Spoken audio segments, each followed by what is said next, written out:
আসসালামু আলাইকুম গাইস, সবাই পুরো ভিডিওটা দেখবেন। ওমানের সৌন্দর্য কাকে বলে এই ভিডিওর মাধ্যমে দেখতে পারবেন। পাহাড়ের রাজ্য হচ্ছে ওমান। তো যাই হোক, সকালবেলা ঘুম থেকে ওইটাই আমি কিছু সামানের জন্য দোকানে যাই। তো রুমে থেকে বের হয়ে দেখি মানে এত সুন্দর লাগতেছে ওয়েদারটা।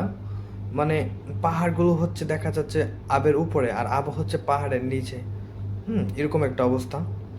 তো ভাবলাম বসে নেওয়া থেকে একটা একটা ভিডিও বানাই। তো আস্তে আস্তে গাড়ি চালাচ্ছিলাম আর হচ্ছে ভিডিও করতেছিলাম।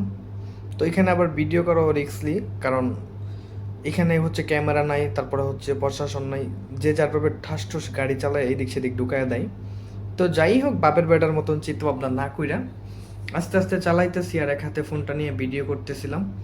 তো আমার কাছে অনেক ভালো লাগতেছিল, মানে এত সুন্দর লাগতেছিল। তো ভাবলাম মন ভরতেছে না এরকম কইরা, যে গাড়ি থেকে আমার কেন জানি মন হইতেছে হাঁটলে একটু ভালো লাগতো। তো হঠাৎ করে যেহেতু মনে ঢুকছে, তাহলে ভাবলাম যে গাড়িটা পার্কিং করে কোনো এক জায়গায়, তাইলে আমি নিজে হাইটা ভিডিও বানাই। ওয়েদারটা যেরকম লাগতেছে মনে হয় খুব ঠান্ডা হবে। তো গাড়িতে তো এসি চলতেছে, গ্লাসও নামায় রাখছে, এই জন্য বুঝতে পারতেছিলাম না যে কি অবস্থায়। এই যে দেখেন একটা গাড়ি কোনটা ঢুকাই দিচ্ছে, দেখছেন, এই যে একটুর জন্য বাইচে গেলাম। তো যাই হোক, যে যেমন চিন্তা ওই রকম কাজ। সামনে একটা মসজিদ দেখতে পাচ্ছিলাম, তো ওইখানে গিয়ে আমি গাড়ি পার্কিং দিই।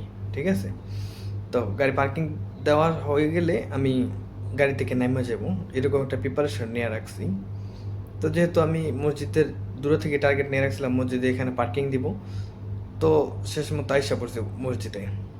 এই যে মসজিদের এখানে গাড়ি পার্কিং দিয়ে আমি গাড়ি থেকে নাইমা গেলাম।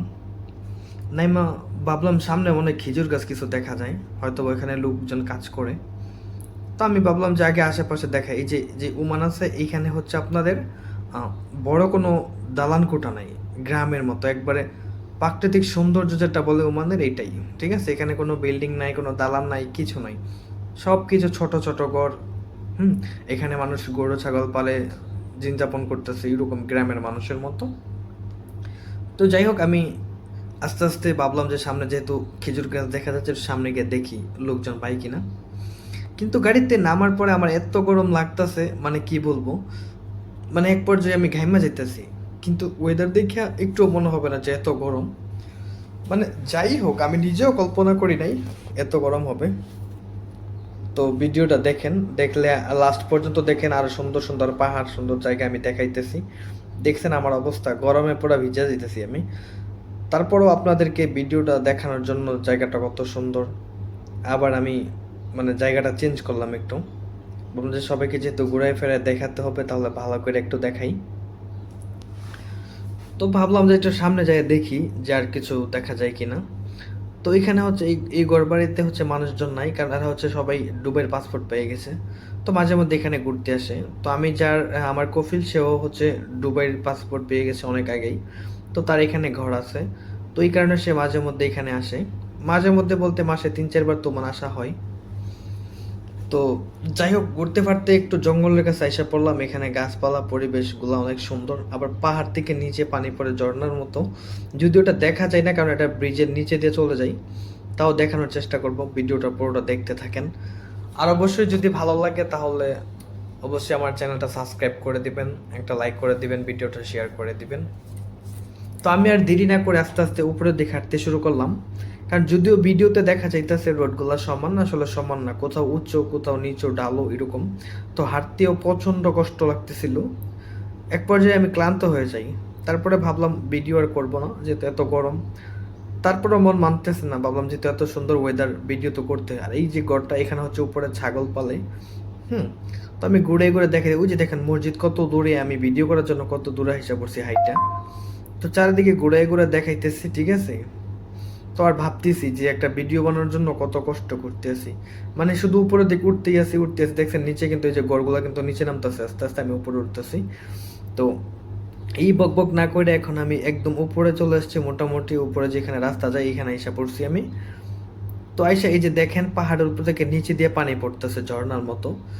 যদি এটা বুঝবেন না, হয়তো মনে হইতে পারে যে কোনো মেশিনের মাধ্যমে, পাইপের মাধ্যমে আসতেছে। আসলে ওরকম কিছুই না, উপর থেকে এগুলা পাহাড়ের উপর থেকে পানি আসে, কিসের পানি সেটা আমিও জানি না। তো এই বক বক করতে করতে করতে করতে আমি ভাবলাম যে আরেকটু সামনে যাওয়া যাক, দেখি সামনে গিয়ে কোনো সুন্দর জায়গা পাওয়া যায় কিনা। তো যাই হোক, সামনে আটতেছিলাম, তো হুট করে দেখি 3 রাস্তার মোড়। তো ভাবলাম এখানে তো একটা ভিডিও করতেই হয়। তো এটা হচ্ছে 3 রাস্তার মোড়। তো এখান থেকে মানে এত সুন্দর লাগে, মানে আমি কি বলবো বুঝাইতে পারতাছি না। আর ভিডিওটা কিন্তু আমি বিন্দু পরিমাণ এডিটিং করি নাই, যেভাবে ওয়েদার আমি ওইভাবে ভিডিওটা আপলোড করে দিব। হুম। তো এই যে দেখতে পাচ্ছেন যে ছোট ছোট ঘরগুলো, হ্যাঁ, এখানে কিন্তু মানুষ থাকে। এটাতে মানুষ থাকে না, কারণ এটা কারেন্টের রুম, কি জানি বলতে পারি না। কিন্তু এখানে যত রুম চোখে পড়বে আপনার ভিডিওর মাধ্যমে, সবগুলাই ছোট ছোট। আর এখানে 100 থেকে প্রায় 75% হচ্ছে দুবাইয়ের নাগরিক হয়ে গেছে। আর যারা হইতে পারে নাই তাদের ভাগ্য খারাপ, ব্যাড লাক। তো যাই হোক, তো টং টং টং টং করতে করতে আমি অনেক দূর পর্যন্ত এসে পড়ছি। তারপর পিছনে দিয়ে একটু পর পর তাকাই যে আমি এত দূরে এসে পড়ছি। গাড়ি তো পার্কিং দিলাম অনেক দূরে, তো আমি আবার যাইতে অনেক সময় লাগবে। তা ভাবলাম আর বেশি দূরে যাব না, আর ভিডিওটা অনেক লং হয়ে যাচ্ছে। তো আমি চাচ্ছি না ভিডিওটা তো লং হোক। তারপরে ভাবলাম যেহেতু এত দূরে আইসাই পড়ছি, আর একটু সামনে যাই।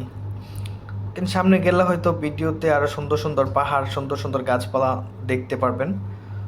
তো এই আপনাদেরকে দেখানোর চিন্তা ভাবনা করে আমি আস্তে আস্তে একটু সামনে যাইতে থাকি। আর উপরে দেখেন ওই যে পাহাড়ের চারিদিকে রাস্তা, ছোট ছোট রাস্তা। এগুলো কিন্তু বড় গাড়ি নিয়ে যাওয়া যায় না, এই পাহাড়ে ওঠার জন্য আলাদা গাড়ি থাকে, ওই গাড়ি নিয়ে উঠতে হয়। তো যেহেতু আমি অনেক দূরে গাড়ি পার্কিং দিয়ে আসছি, আমার গাড়ি হচ্ছে নিশান পেট্রোল, তো ভিডিওতে তো দেখছেনি। তো যাই হোক, তো সামনে যাইতে মনও চাইতেছে না, এখন কি করবো বুঝতেছি না, কারণ হাঁটতে হাঁটতে আমি একদম ক্লান্ত হয়ে গেছি। তারপর ভাবলাম এত সুন্দর ওয়েদার, এগুলো তো মিস করা যায় না। তো আস্তে আস্তে ভিডিও করতে থাকি আর সামনে যাইতে থাকি। তো এখানে 3 রাস্তার মোড়ে দেখি কোনো গাড়ি টাড়ি নাই, কারণ এখানে রিস্ক হচ্ছে কি যে কোনো হুট করে গাড়ি চলে আসে, এখানে ক্যামেরাও নাই, কিছু নাই। তো এই কারণে আমি একদম সাইডে সাইডে চাইপা চাইপা আমি একটা ভিডিও করলাম। তো এই যে এই গাছগুলো দেখেন এইগুলো তো শুধু কাটা আর কাটা, পাতাও এরকম নাই, কিছু কিছু পাতা আছে কিন্তু কাটায় ভরপুর। তো এই কাটা গাছ দেখানোর শেষে ভাবলাম একটু সামনে গড় দেখা যাইতেছে, মনে হয় মানুষ থাকে ওইখানে, খেজুরের কাজ করে হয়তো বা। তো এই চিন্তা করে আমি একটু সামনে যাই। তো সামনে গিয়ে তো আমি কোনো মানুষই দেখলাম না। তো যাই হোক, মানুষ যেহেতু দেখি নাই, আবার ক্যামেরাটা ঘুরে আমি একটা মানুষ খুঁজতে চাইছিলাম, যেন মানুষকে জিজ্ঞেস করতে পারি এখানে কাজ কেমন হয় বা ইনকাম কেমন, কারণ আমি তো জানি না এখানে কাজ করলে কেমন বেতন পাওয়া যায়, কি আসে বিষয়। তো আল্লাহর বান্দা একটাও আমি খুঁজে পাইতেছিলাম না। তো আর কি করবো, ভাগ্য খারাপ। তো এমনিতেই ভিডিও করতেছিলাম, ভাবলাম যে ভিডিও করতে করতে যদি কেউ একজন আসে তাহলে জিজ্ঞেস করব। তো এই যে দেখেন গাছগুলো, এগুলো আমি জানি না কি গাছ, যদি কেউ জানেন তাহলে অবশ্যই কমেন্টে বলে দিবেন। দেখেন শুধু কাটা আর কাটা দেখা যায়, গাছে পাতা দেখা যায় না। হুম। তো এই হচ্ছে একটা ওমানের দৃশ্য। হ্যাঁ, এটা কিন্তু একবারে গ্রাম সাইড, এখানে কোনো শহর সাইড নেই, কিছু নেই। ঠিক আছে। আর আমারও প্রচুর ঘুম সকাল সকাল। যাই হোক, তারপরও ভিডিও করার শাক জাগছে অন্তরে, কেয়ার করব সেই জন্য ক্যামেরা হাতে নিয়ে ঠং ঠং করে এদিক সেদিক হাঁটাহুটি করতেছিলাম। ভাবতেছিলাম ওমানের সৌন্দর্য তুলে ধরি।